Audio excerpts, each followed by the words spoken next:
Hello students, let's change foundation. So this is your chemistry teacher Pratiksha Gupta and I welcome you all to this amazing platform of Learn and Prep.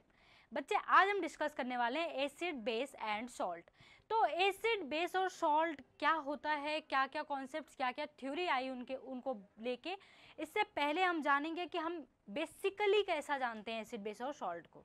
जैसे हमने 6th 7th 8th में पढ़ा हुआ है कि acid जो होता है वो सॉर टेस्ट का होता है ना। वो सारी चीज़ें जो सॉर खट्टी टेस्ट में होती हैं उनको हम एसिड कहते हैं। और जब बेस की बात आती है, एसिड की बात आती है तो सॉर, बेस की बात आती है तो बिटर, है ना। वो चीज़ें जो बिटर होती हैं टेस्ट में, थोड़ी स्लिपरी होती हैं टच करने में, वो सारी चीज़ें बेस कहलाती हैं। पर देखा गया कि कुछ ऐसी चीज़ें भी प्रेजेंट हैं जिन्हें ना तो हम टेस्ट कर सकते हैं और ना ही टच कर सकते हैं, क्योंकि वो हमारे लिए हैज़ार्डस है, मतलब हार्मफुल है, हमें नुकसान पहुंचा सकती है। अगर हम उसको टेस्ट करेंगे या खाएंगे, है ना, बॉडी के अंदर जाएगी तो नुकसान पहुंचाएगी, या इवन टच किया तब भी नुकसान पहुंचाएगी। तो फिर अगला कॉन्सेप्ट क्या आया, है ना, किस तरह से हमने पता किया कि ये particular substance is acid and this thing is base, इसी के बारे में आज हम बात करने वाले हैं। तो पहला जो कॉन्सेप्ट आता है वो आता है Arrhenius concept. So what did Arrhenius said? पहला कॉन्सेप्ट हमारे पास आता है आर्हीनियस का कॉन्सेप्ट।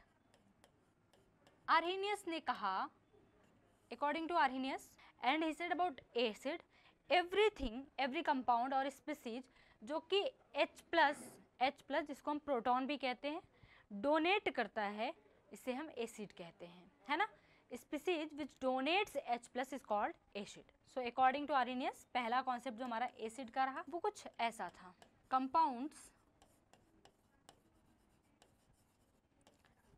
विच डोनेट्स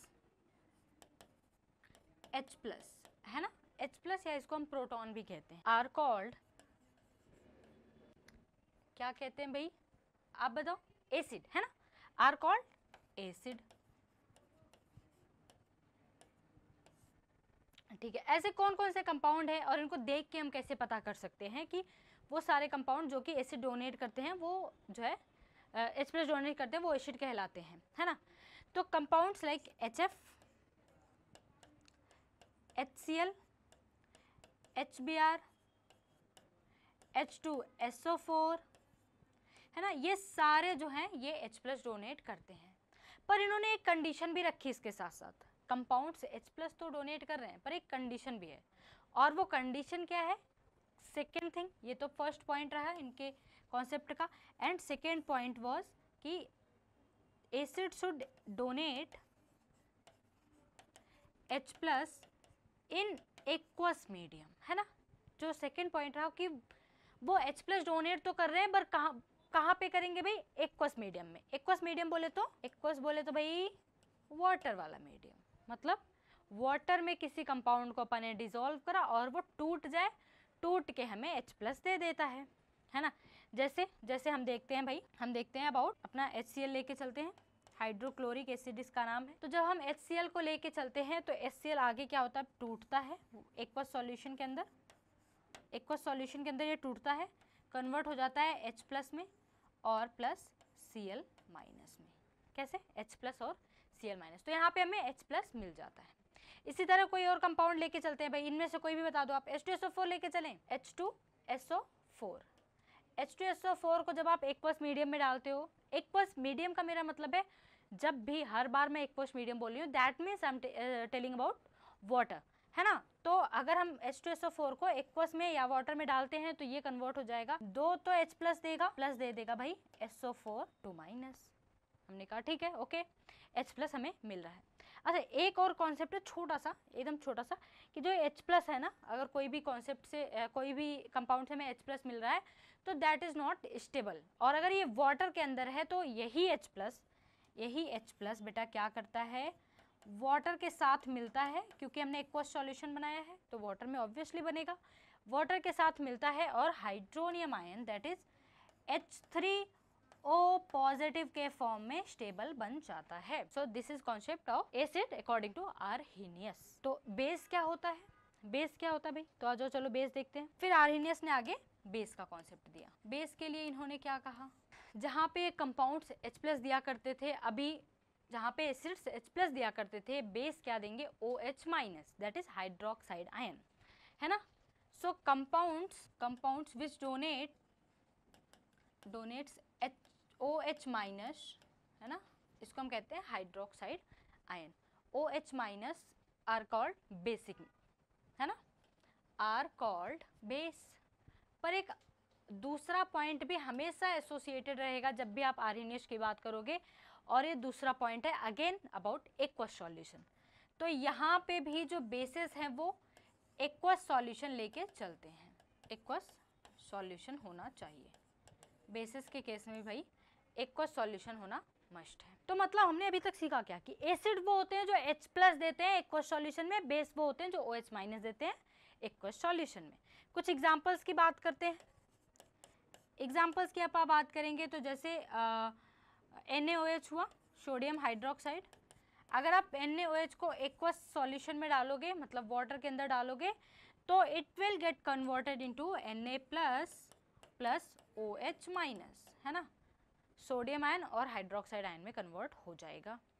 इसी तरह एक और बेस ले लेते हैं हम, MgOH का होल ट्वाइस। इसको जब हमने एक्वस सॉल्यूशन में डाला बेटा तो क्या हो जाएगा, किस में कन्वर्ट होना चाहिए, again Mg+2 and twice OH-, है ना, Mg+2 प्लस 2 तो OH- में ये कन्वर्ट हो जाएगा।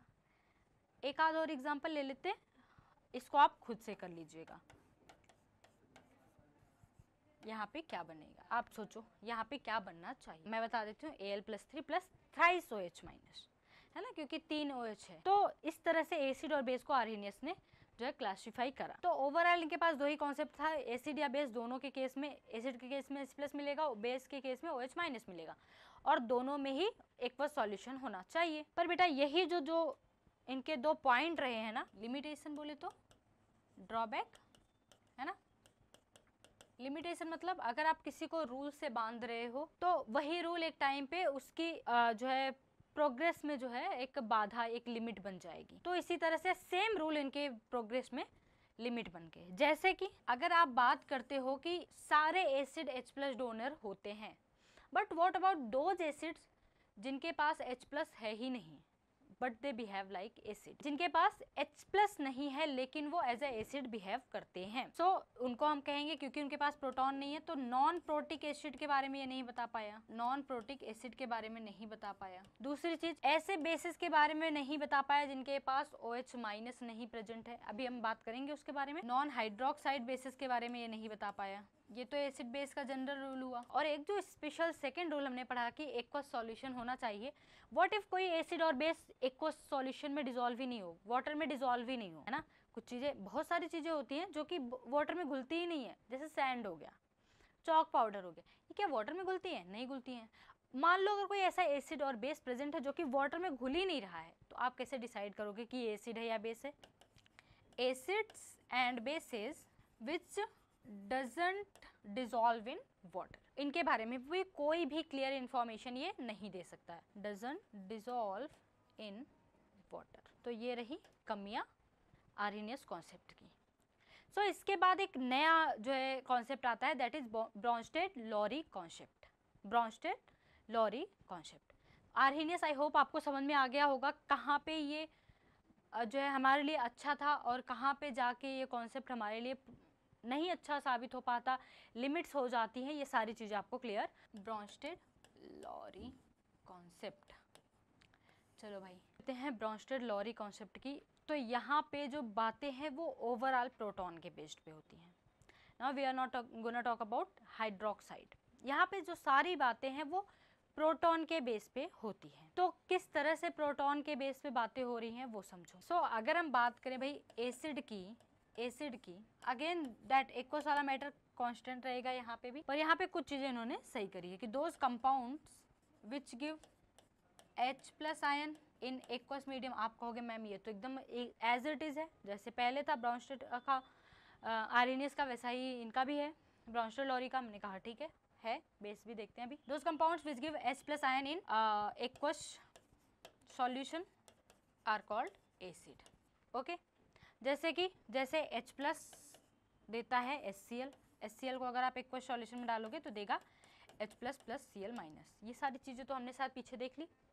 तो अब बेस के बारे में बात करते हैं, क्योंकि यहाँ पे हाइड्रोक्साइड की बात एक्चुअली नहीं होने वाली है ना। तो आओ बेस के बारे में बात करते हैं। Those compounds which takes H plus ion, acid वो होते हैं जो H प्लस देते हैं, बेसिस कौन से होते हैं बेटा, जो H प्लस लेते हैं, which takes H plus ion in aqueous solution are called base, is there an issue? जैसे हम एक बेस की बात कर लेते हैं, बहुत सिंपल से एक बेस की बात कर लेते हैं अपन, NH3 है ना, एक बेस की अपन बात करेंगे NH3। जैसे HCl है भाई, HCl है, HCl H प्लस देगा, हमें पता है H प्लस देगा, इसका रिएक्शन हमने NH3 से करवा दिया, तो ऐसे केस में क्या हो जाएगा बेटा, H प्लस जो कि HCl से निकलता है वो NH3 के साथ अटैच हो जाएगा, है ना। तो H ने अपना H प्लस दे दिया और H ने अपना H प्लस दे दिया, खुद Cl माइनस में कन्वर्ट हो गया, Cl माइनस में प्लस हो जाएगा NH4 positive ammonium ion, NH4 positive बन जाएगा। तो मतलब HCl ने अपना एसिड दिया है कि नहीं बेटा, HCl ने अपना एसिड दिया तो ये तो एसिड हो गया, H प्लस दिया तो ये तो एसिड हो गया, NH3 ने जो है H प्लस गेन करा तो ये तो बेस हो गया, ये तो बेस हो गया। अब इधर कहानी सुनते हैं, जब कोई एसिड अपना H प्लस दे देता है, जब कोई एसिड अपना H प्लस दे देता है तो जहाँ पे वो कन्वर्ट हो रहा है, जिसमें वो कन्वर्ट हो रहा है, इसको हम कहते हैं कॉन्जुगेट बेस, इसको बेटा हम कहते हैं कॉन्जुगेट बेस। और जब कोई बेस H प्लस ले लेता है किसी से तो वो कन्वर्ट हो जाता है एक एसिड में, जिसको हम कहते हैं कॉन्जुगेट एसिड, इसको हम कहते हैं बेटा कॉन्जुगेट एसिड। समझ में आई बात? चलो एक दो फॉर्मूला लेते हैं, इक्वेशन लेते हैं और क्लियर करते हैं कि कौन सा जो है कॉन्जुगेट एसिड है, कौन सा कॉन्जुगेट बेस है। आओ भाई, जैसे एक सिंपल सा लेके चलते हैं अपना HNO3 प्लस OH माइनस, है ना, HNO3 प्लस OH माइनस। आगे बढ़ेगा, ये आगे बढ़ेगा तो अगर रिएक्शन होता है तो यहाँ पे कन्वर्ट हो जाएगा NO3 माइनस प्लस H2O। अब इस बात को थोड़ा ध्यान से समझने की कोशिश करना कि ये जो HNO3 है इसने अपना H प्लस दिया है तभी तो NO3 में कन्वर्ट हुआ है। HNO3 ने अपना H प्लस दिया और NO3 में कन्वर्ट हो गया। इट मीन्स वी कैन से HNO3 एक एसिड है ना, हम कह सकते हैं कि HNO3 एक एसिड है अपने पास। और एसिड जब H प्लस दे देता है तो एक बेस में कन्वर्ट हो जाता है और इस बेस को क्या कहते हैं, conjugate base. So we can say conjugate base of HNO3, ये हो गया एक कॉन्जुगेट, ये हो गया एक कॉन्जुगेट बेस। ओके, यहाँ पे देखो बेटा OH माइनस ने क्या किया, H प्लस लिया है, तो OH माइनस ने क्या किया भाई, H प्लस लिया है और H2O में कन्वर्ट हो गया है। It means OH minus behave कर रहा है एज अ बेस, और बेस ने जब H प्लस ले लिया तो कन्वर्ट हो जाता है कॉन्जुगेट एसिड में, कॉन्जुगेट एसिड। ओके बेटा, अब इसी के साथ हम आपको एक बहुत प्यारा सा टिप दे के जाते हैं। वो टिप्स ये है कि कोई एसिड जितना स्ट्रॉन्ग होगा, एसिड अगर स्ट्रॉन्ग होगा तो उसका जो कॉन्जुगेट बेस को हम CB लिख दे रहे हैं, ठीक है, कॉन्जुगेट बेस जो बन के आएगा वो वीक होगा। सिमिलरली अगर एसिड वीक होगा, अगर कोई भी एसिड वीक होगा तो बेटा उसका कॉन्जुगेट बेस स्ट्रॉन्ग होगा, है ना। आगे देखो, बेस के बारे में बात कर लेते हैं। अगर कोई बेस स्ट्रॉन्ग बेस हुआ तो उसका जो कॉन्जुगेट एसिड होगा, बेस के लिए जो बनेगा कॉन्जुगेट वो तो एसिड होगा, है ना, तो उसका जो कॉन्जुगेट एसिड होगा वो वीक बनेगा ना बेटा, ठीक है भाई, कोई बात नहीं।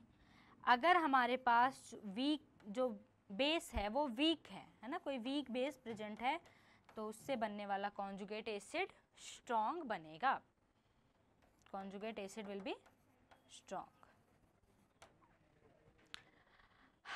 Okay बच्चा, तो तब तक के लिए take care, bye bye and best of luck. And to get full course, join our website learnandprep.com. Best of luck.